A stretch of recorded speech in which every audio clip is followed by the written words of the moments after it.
All right, strap yourselves in because today we're going deep on the one and only Franz Liszt. A fantastic choice. We've got biographical stuff, encyclopedia entries, the whole shebang, aiming for like a total picture of the guy, the music, the legend.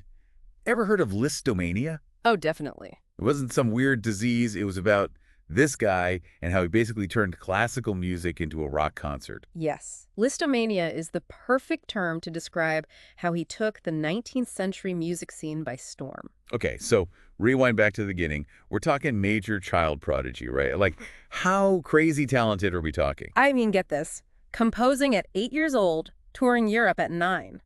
No way. Yeah, and then at 12, playing for Beethoven himself. Okay, now that's just showing off. The story goes that Beethoven was so impressed, he gave Liszt a kiss on the forehead. Wow, a Beethoven blessing. Talk about confidence booster, right? Yeah. But even with that incredible start, it wasn't all smooth sailing for him, was it? Not exactly, no. He moved to Paris, big dreams, wanted to study at the famous conservatoire, but... They said, no. Yep, rejected him flat out because he wasn't born in France. Talk about a blow. What'd he do? Well, his father was super supportive, always had been, so he found other amazing teachers for Liszt. And get this, he even composed a whole opera before he turned 14. An opera at 14? I could barely write a coherent grocery list at that age. Yeah. What I wouldn't give to have seen that performance. Yeah. But then, I guess things took a turn for the worse. Yeah, sadly. When Liszt was only 15, his dad passed away. Huge loss, obviously. Really shook him up, made him question everything, his whole path. I can't even imagine. He stepped away from the piano for a while, actually. Dove headfirst into philosophy, religion, all that deep stuff. I'm sensing a connection here to his music. Like, do you think this time, all this soul-searching, that's part of what makes his music so powerful later on? Oh, absolutely. I think this is where those deeper layers start forming, The philosophical, spiritual side.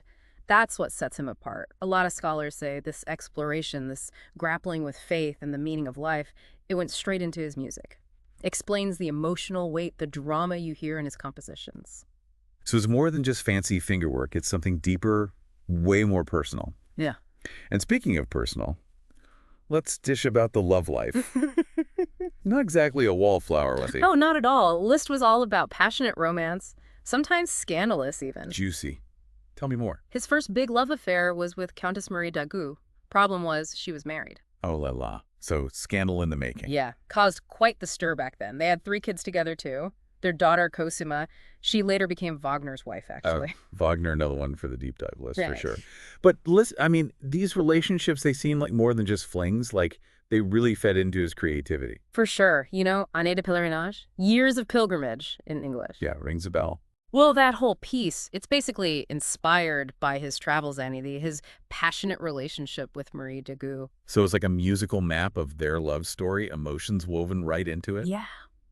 But he didn't stop there, did he? There was Princess Caroline Zuzine Wittgenstein, too, right? She an influence on his music as well. She was indeed. In fact, Caroline, she encouraged Liszt to move away from just performing, to focus more on composing and teaching. That's eventually what led him to Weimar, which, thanks to him, became this hotbed for musical innovation. Weimar, the city of Goethe, Schiller, all those romantic heavy hitters. Makes sense. Liszt found his groove there. Perfect fit, really. Yeah. But before we get to the Weimar years, we gotta talk about Lisztomania. I mean, this level of fame for a classical musician at that time, unheard of. So paint me a picture. What's a Liszt concert like at the peak of all this craziness? I'm imagining screaming fans, maybe some fainting couches in the back. Was it really that intense? Imagine this. Packed concert hall, every seat taken, you can feel the anticipation in the air, thick with it. Got goosebumps already. But it's not like your typical quiet, polite crowd. There's this buzz, this energy almost vibrating through the room. And then Liszt walks on stage. The way he carries himself, the charisma, everyone is just captivated. And then, when he starts playing, pure magic. I bet. Was it that different, his style, from what other musicians were doing back then? What was it about Liszt that sparked this frenzy? Well, he brought this theatricality, this emotion to the stage, It was totally new. It wasn't just playing the notes. It was like he was living the music, putting his whole soul into it. People described him as electrifying. Some even said possessed. So he was a performer in the truest sense, like blurring the lines between musician and, I don't know, a rock star almost. Did that change how people saw classical music? Absolutely. Liszt's celebrity, the way he grabbed the audience, especially the younger crowds, it changed everything. Classical music, it wasn't just the stuffy highbrow thing anymore. It became exciting, relatable, even a bit dangerous. Wow, like he made it cool. Exactly. Some critics even worried all this crazy fandom was overshadowing the music itself. It's like he tapped into something, Yeah. something primal that resonated with people. Not just about how well he played, but about the emotion, the connection. But even with all the fame and attention, it feels like there was more to him than that. Right. He wasn't just in it for the applause. Liszt was deeply into philanthropy, supporting other composers, charities, you name it. Big on music education, too. He was known for donating tons of his concert earnings, even organized whole benefit concerts for disaster relief. The guy was a heartthrob with a heart of gold. It's like he had this duality, the showman, A&D, the Good Samaritan. Do you think that goes back to all that philosophy and religion stuff he got into early on? It might, yeah. Shows that his art, it wasn't all about personal fame, it was deeper than that. Like he wanted to use his talent to make a real difference in the world. A pretty cool contrast to that whole rock star persona. Okay, I'm even more intrigued now. We're piecing together this amazing puzzle. Virtuoso, showman, philanthropist, deep thinker. And it all leads to those Weimar years where he really starts pushing boundaries as a composer. The Weimar years were huge, not just for Liszt personally, but for how music itself evolved. Don't forget, he didn't go there just for love. Right, you got that fancy court position, Kapellmeister or something. Exactly. And that gave him resources, freedom. He could experiment with his music however he wanted. So it was a smart move, not just a romantic one, gave him the power to make a statement with his music. And what a statement it was. This is where he invents the symphonic poem, a whole new form that revolutionized orchestral music. Now we're talking. Symphonic poem, that's where things get really interesting. Break it down for us. What is it exactly, and why was it such a big deal compared to traditional symphonies? Okay, think of a typical symphony like a fancy multi-course meal, right? Specific movements, set structure. Musical feast. Yeah, but a symphonic poem, it's more like a journey. One continuous movement inspired by stuff like literature, paintings, emotions, even landscapes. So instead of being all strict and structured, it's more about creating a mood, telling a story through the music. Bingo. It's about evoking emotions, painting pictures with sound, weaving narratives. And remember, he's doing all this in Weimar, surrounded by other forward-thinking artists and composers like Wagner and Berlioz. Those guys were also all about shaking things up. This is that war of the romantics brewing, right? The traditionalists versus the musical rebels. What was the big fight about, and how did it change music in the long run? It was like a battle for the soul of music, Traditionalists, they were all about the rules, harmony, structure, all that. By the book. Exactly. But Liszt, Wagner, and their crew, the New German School, they felt those rules were too limiting. They wanted to break free, be more expressive, explore new sounds, and they weren't afraid to ruffle some feathers. Music as a form of rebellion. Love it. And all this while Liszt's writing music that even today sounds surprisingly modern.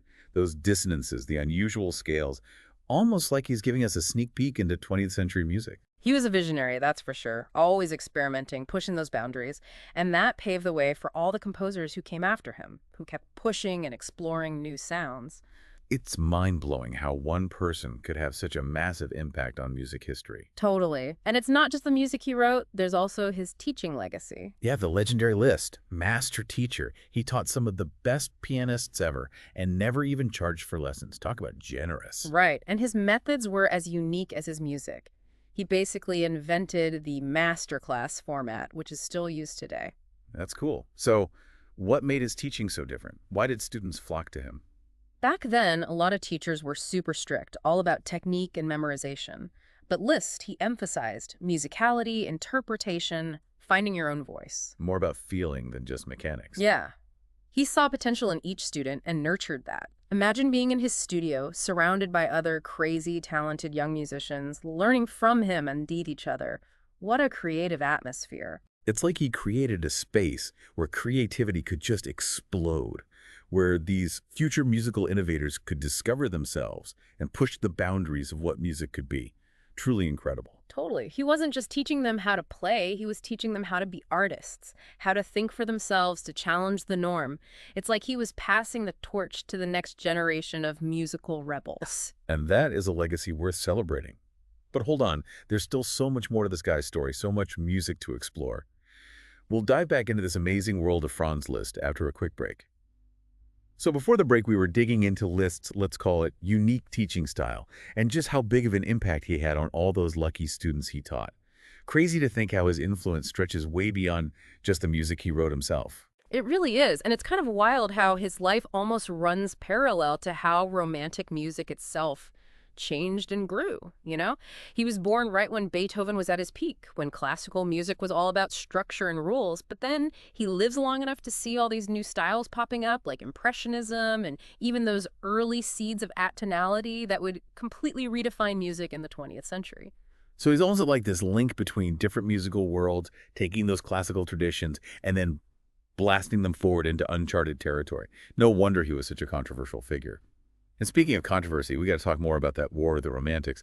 It wasn't just some polite debate over tea and crumpets, was it? Oh, definitely not. It was a full-on cultural clash with strong opinions flying left and right. Imagine, like, the salons of Europe buzzing with these heated debates, articles being published, manifestos written, reputations made and broken. It was a battle for the very soul of music. Wow, high stakes. And at the heart of it all, this question: what should the future of music sound like? Exactly. And for Liszt, Wagner, Berlioz, and the whole new German school crew, the future was all about breaking free from those stuffy old rules. They wanted to express emotions and ideas in a more direct, raw way. Experimentation, boldness, even a little shock value, they were all for it.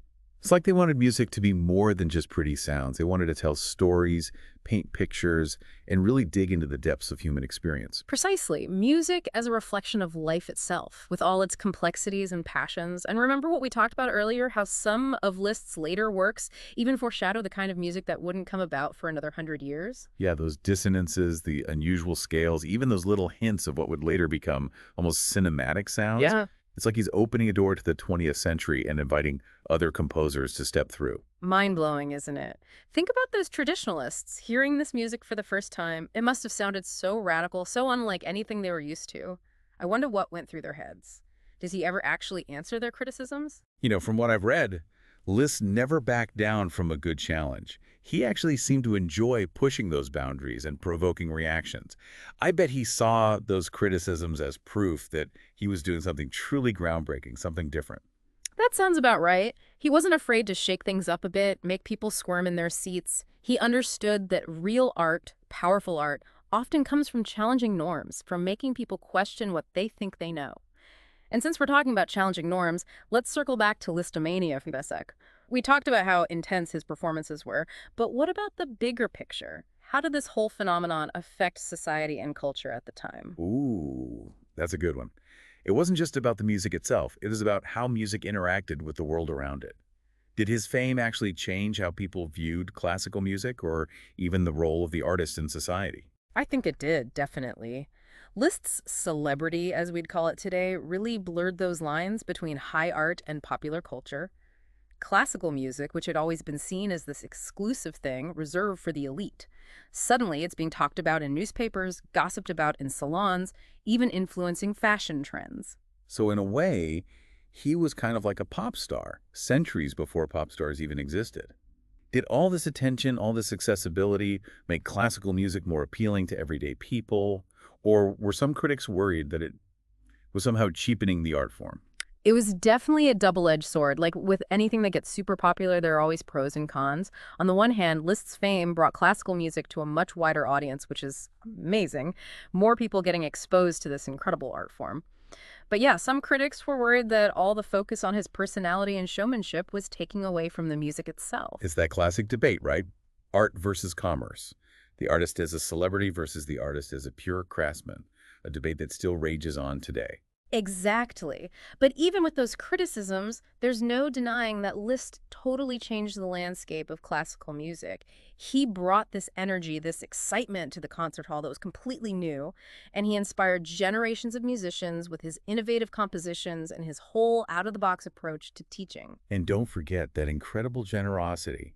Teaching all those students for free, that's a true testament to his love of music, his passion for sharing it, for nurturing the next generation of talent. Absolutely. He understood that art isn't meant to be this solitary thing. It needs community, collaboration, sharing those ideas and inspiration. It's how it grows and flourishes. And in a way, that's what we're doing right now, right? Yeah. sharing Liszt's story, exploring his music, hopefully inspiring our listener to go discover his genius for themselves. You said it. Now, as we start to wrap up our deep dive into the life and legacy of this extraordinary man, Franz Liszt, I want to leave you with a little something to ponder. Hit me with it. What's the big question? Okay, imagine this. If Liszt were alive today, in the 21st century, what kind of music do you think he'd be composing? Whoa, now that is a good one.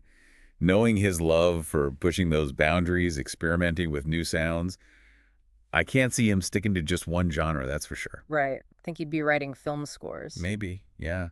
Or maybe he'd be leading a rock band, rocking out on stage with that signature Liszt charisma. Huh.